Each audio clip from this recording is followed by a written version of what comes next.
Hello everyone, good morning and happy friendship day. কেমন আছো সকলে? সকাল সকাল ঘুম থেকে উঠে জানালা খুলে যখন পাহাড়ের এই সুন্দর দৃশ্যটা দেখি, অটোমেটিক্যালি মনটা কিন্তু ফ্রেশ হয়ে যায়।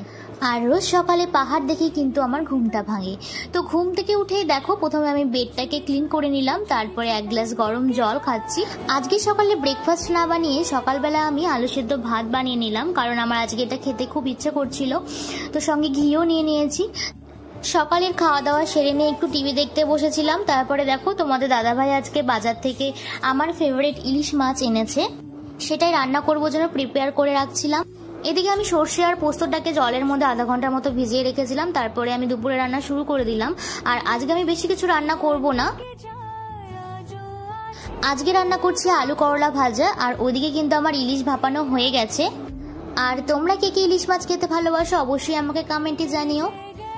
রান্না বান্না সেরে চলে গিয়েছিলাম স্নান করতে। আর আজকের ওয়েদারটা বেশ সুন্দর ছিল, তো স্নান টান করে চলে এসেছি। এখন যাব পুজো করতে।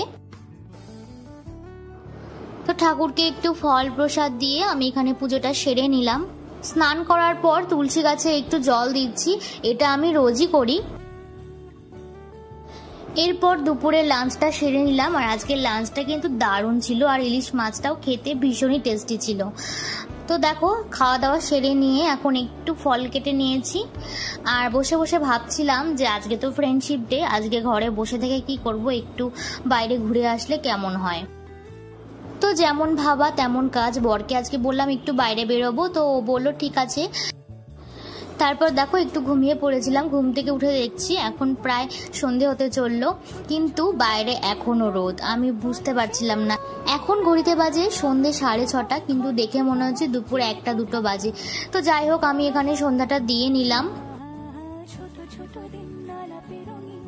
সন্ধে দিয়ে একটু রেডি হয়ে নিলাম। আর কোথায় যাব বুঝতে পারছিলাম না। আমার একটা ফ্রেন্ডকে আমি ডেকে নিলাম, কারণ আজকে ফ্রেন্ডশিপ ডের জন্য ভাবছিলাম ওর সঙ্গে দেখা করি।